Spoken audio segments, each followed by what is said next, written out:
Hello, welcome to my channel. I'd like to say first of all thanks for those who have just subscribed. We got some interesting things coming up. When, I don't know. Right then, what this is all about is Montesa Impala Part 1. Now, we brought this bike a while ago and it was a bit of a wreck. Here's a little video on the bike, how it more or less is, a bit of a wreck, and after this little video there will be a photograph here on what it should look like. However, the cost to do the bike, to get it like that, far exceeds going out and buying one like that. Sounds to me it was like a lot of money to throw at something, and at the end of the day it just looks like a basic bike. Me being me, wanted something different, so what I'm doing is making like something special, like a trialy come type thing. So we've had some sort of trialy tyres put on it, etc, etc, just transforming it a little bit. So this part of the video shows you basically all the bits what I've been collecting, and then at the end of it we'll go over to Spain and continue it on part 2. So enjoy part 1, and if you know anybody who wants to subscribe, get them on here, because yeah, we've got my quad what I blew up, which was 250cc. that is now, we've got an engine for that, which is sort of here now in the welding shop because a little bit of a problem with it. That is a 650 Rotax single engine, stonking power.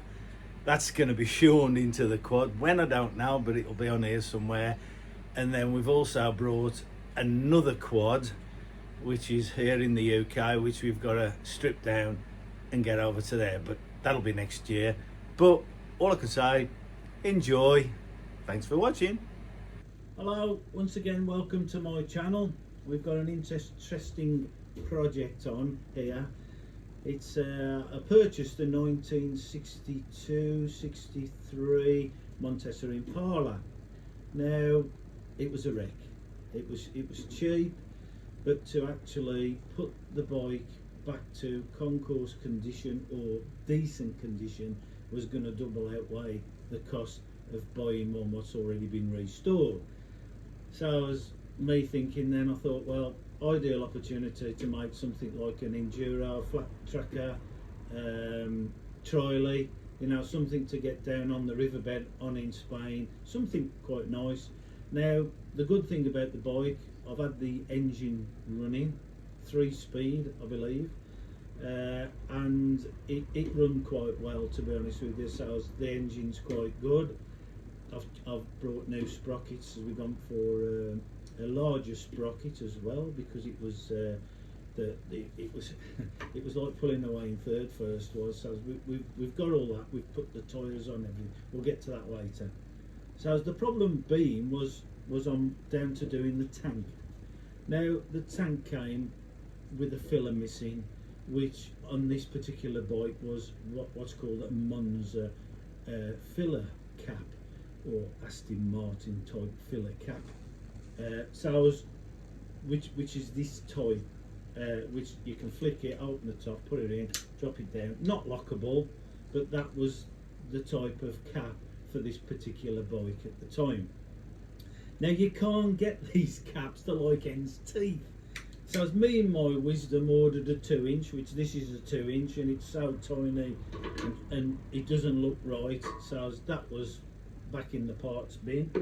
The next one, I think it's got to be 2 1/4. So this thing came, gigantic thing, which did fit over the top of 2 1/4. But I looked everywhere for an aluminium on 2 1/4. Could not find one. So the next option was for 2 1/2. Now I had the 2 1/2, and it wasn't a 2 1/2 inch fitment.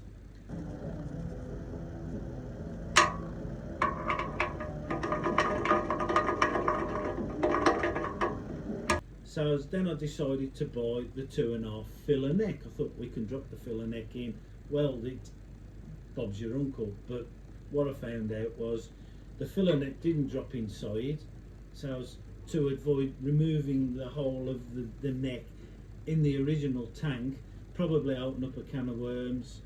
I didn't really want to go that way. Very time consuming. Don't forget, we're on a budget on this, although labour wise it doesn't matter. So I was in my wisdom, I thought to myself, what we'll do here, we'll get rid of the thread off the outer, and then we can turn the filler neck upside down, drop the thread over the top, put a few spot welds on it, job done, because it will seal with a rubber washer. However, it didn't drop over the top, did it? But there's plenty of meat on it, so I was straight to the lathe, bring it back, and it drops over the top now perfectly. So when I get the cap back, because I gave it to a friend because he reckons he could source some sort of thread, so I could do what I'm doing now. Anyway, cut a long story short, we've machined this down now. When I get the cap back, I'll put it in its position, mark it, so as I know that the cap's going to screw on, but you can adjust it with a different thicknesses of rubber anyway, and I shall Loctite it on, so as nobody's going to steal it if they have a fancier Montesa filler cap. So I shall cut this off on the lathe when I get the cap back, drop it on and TIG weld it in a few places. So hopefully, 99% sure that's going to work, that's going to be brilliant. So then I'll turn my attention to the massive dents in the tank, pull them out as best I can, so there's less filler used on it when it goes for paint. Now, the Montesa Impala came with these glazed coated badges on the side, which is brass, but they are quite worn and they're not going to look right. So these will probably go on eBay, probably, I'm not sure. And I'll have some decals. I'll have these two tiny little holes filled and have some nice decals on it. So we're going for a red tank and a black line through the middle. I've got everything I think to do this now. As soon as my cap comes back, I'm gonna get it tigged in and then we can get on it. So I am doing everything I can here to make things easier in Spain. I've got custom exhaust. I brought I think it was a TY175 or Yamaha type little silencer, which I've had to strip down, get all the dents out of it. I should just make an alley bracket, so there'll be a custom bespoke exhaust system for that.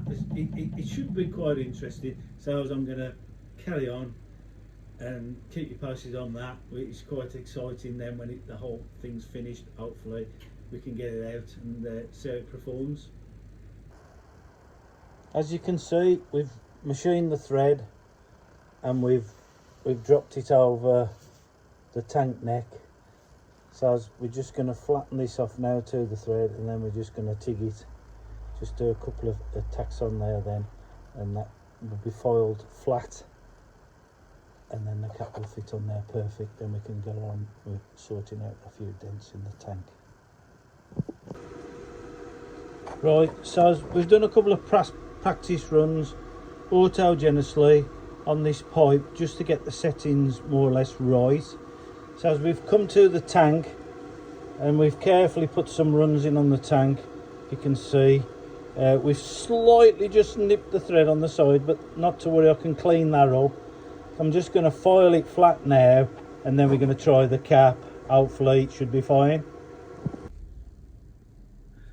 So as you can see, successful top sorted.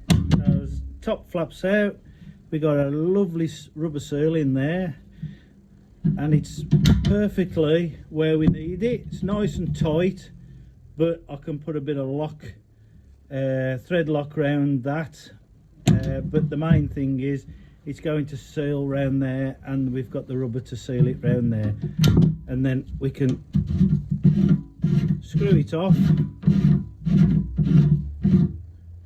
We flatten that out with a foil, and we've cleaned the inside out with a deburrer, a hand deburrer, a tool like this, which is perfect for the job.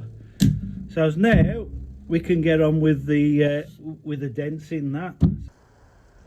Now I'd just like to say, as a safety aspect of why we're welding a tank for and putting heat into a tank, safety precautions, always swill the tank out with water and leave it out for a good while. However, the tank was quite rusty inside. I don't know whether you can see now how clean it is. Very hard to see with the light in there, but it's just like it's been sandblasted inside, and it's all down to this stuff here. Now, this is a very good product. I'm not getting paid for it again. Ali Clean 67, 3-to-1 mixture, 13 litre tank, perfect for the job. Leave it for about 8 hours overnight. Whenever I come back to it, give it a swirl. You can also use some gravel, some clean gravel. Put the clean gravel in it just to aggregate all the tank and everything. 8 to 12 hours, and it will clean the inside of the tank.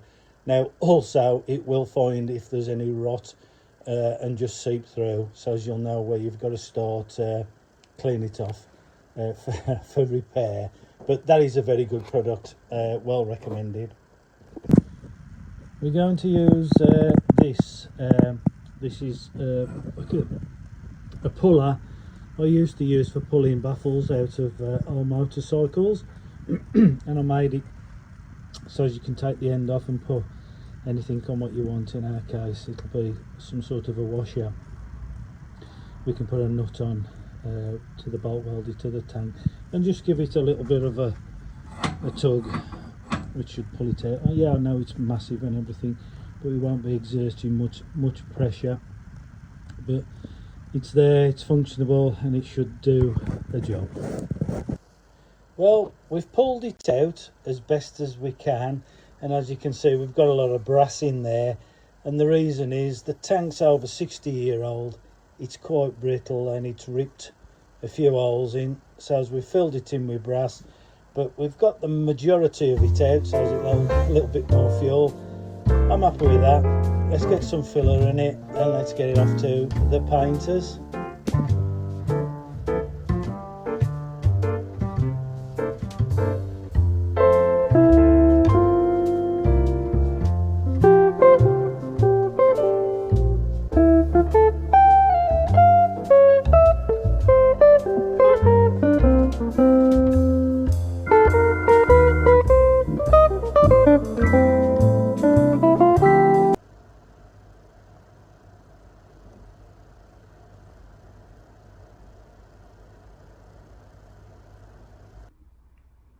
Right then, we've had our seat back from the upholsterers, and look at this.